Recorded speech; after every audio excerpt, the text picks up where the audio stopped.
રાજ્યના વીરપુર પંથકમાં વાવણીની સિઝન નજીક આવતા જ ખેડૂતોને ડીઝલની ભારે અછતનો સામનો કરવાનો વારો આવ્યો છે। ખેતી માટે જરૂરી તૈયારીના સમયમાં જ ટ્રેક્ટરોને ઈંધણ ન મળતા ખેતરોમાં કામગીરી અટકી ગઈ છે અને ખેડૂતો મુશ્કેલીમાં મુકાયા છે। પાળા બાંધવા, રાપ મારવી, રોટાવેટર ફેરવવા જેવી જરૂરી ખેતીની કામગીરી સમયસર ન થવાથી વાવણી પર પણ અસર થવાની ભીતિ વ્યક્ત કરવામાં આવી રહી છે।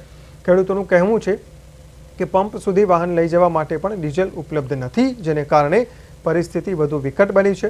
પેટ્રોલ પંપના સંચાલકો મર્યાદિત સ્ટોક હોવાની વાત કરી રહ્યા છે। ખેડૂતો દ્વારા સરકારને તાત્કાલિક ડીઝલ પુરવઠો સુનિશ્ચિત કરવાની અપીલ કરવામાં આવી છે।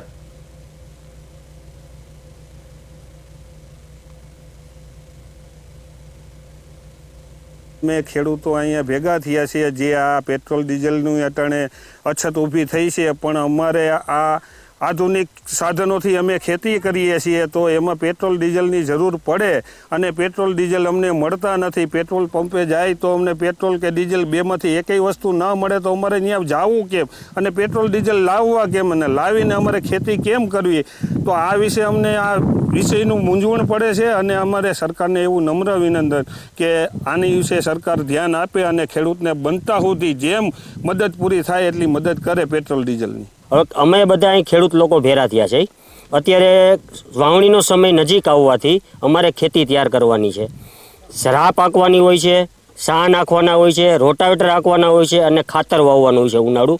જો અટાણે ડીઝલ મળતું નથી, ડીઝલની ખેંચ બહુ ઊભી થઈ ગઈ છે અને વાવણી થઈ જાય તો અમારે ખેતી તૈયાર કર્યા વગર વાવણી કઈ રીતે વાવવી એ મોટો પ્રશ્ન છે। ડીઝલ લેવા અમે કેન લઈને જાય છે પેટ્રોલ પંપે તો કે તમે વાહન લઈને આવો, પણ ડીઝલ વગર અમારે વાહન પેટ્રોલ પંપે લઈ કઈ રીતે જવા? તો એ બાબતે ખેડૂત પ્રત્યે સરકાર થોડુંક નરમ વલણ અપનાવે।